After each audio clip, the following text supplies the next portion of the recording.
Hello, welcome to Exotic Ghana UK, Yorkshire Kris Weekly, and on this week's episode we'll be lifting, dividing and propagating cannas.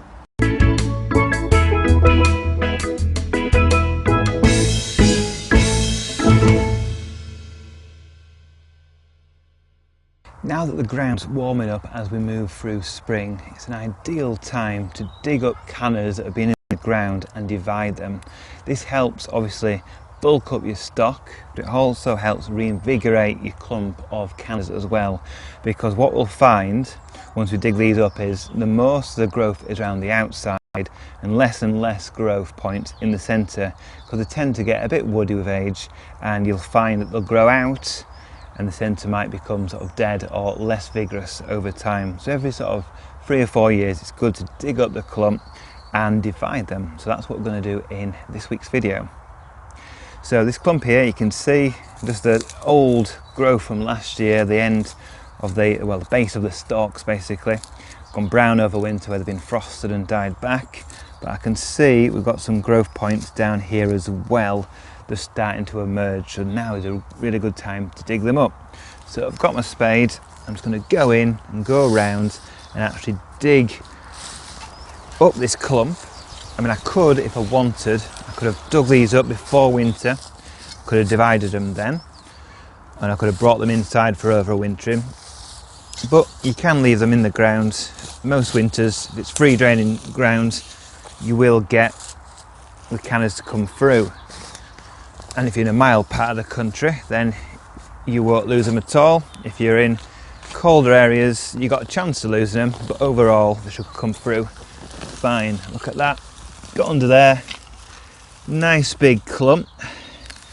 So what we're going to do now is break these up, and you can actually see the individual rhizomes.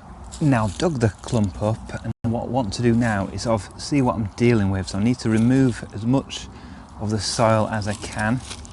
So I'll try to break away as much as I can with my fingers without damaging the new shoots, because they're very brittle when they're first emerging. This is in quite rich, heavy soil, which is great for keeping the water in, but it does mean it sticks onto the roots really well. So I'll just turn this round.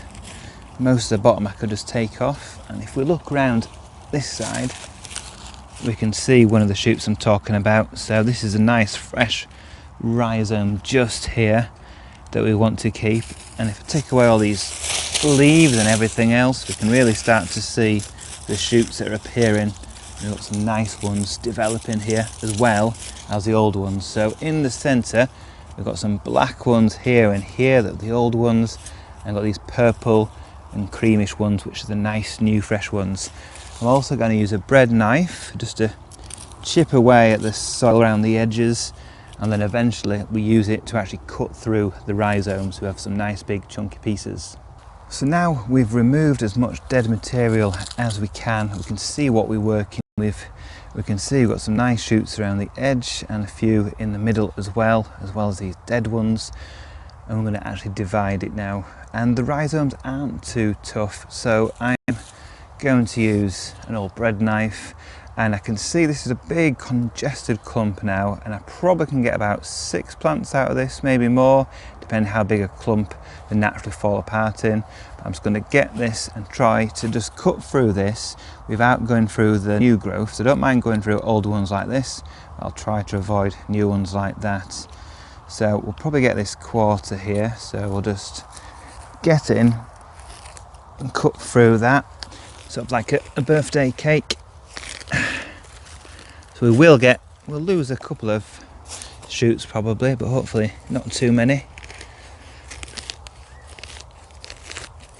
So we cut that through, and you can see we've cut through lots of rhizome there, lots of fresh ones, but we have got some nice growth points on this side, so this side will grow away nicely, and I'll carry on doing that with the other portions here.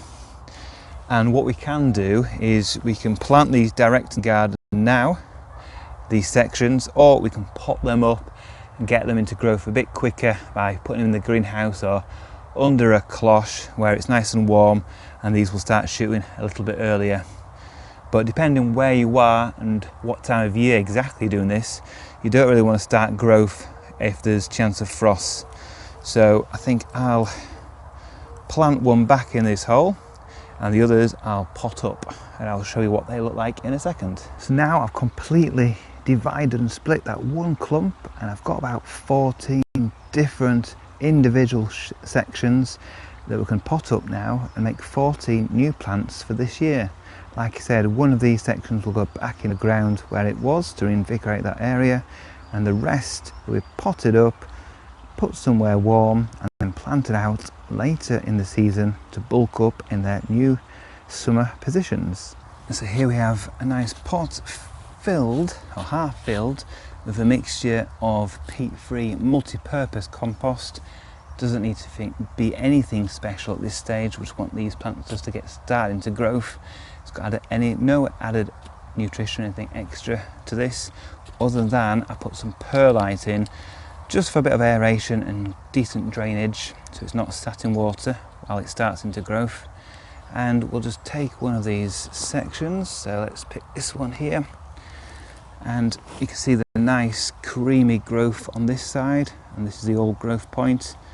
That we can place in like so, get some more compost and just cover the rhizome and the roots.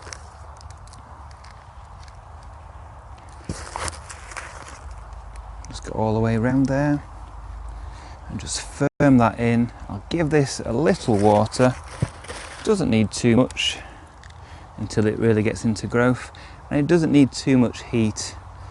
So an unheated greenhouse or cloche even, or a cold frame would be fine.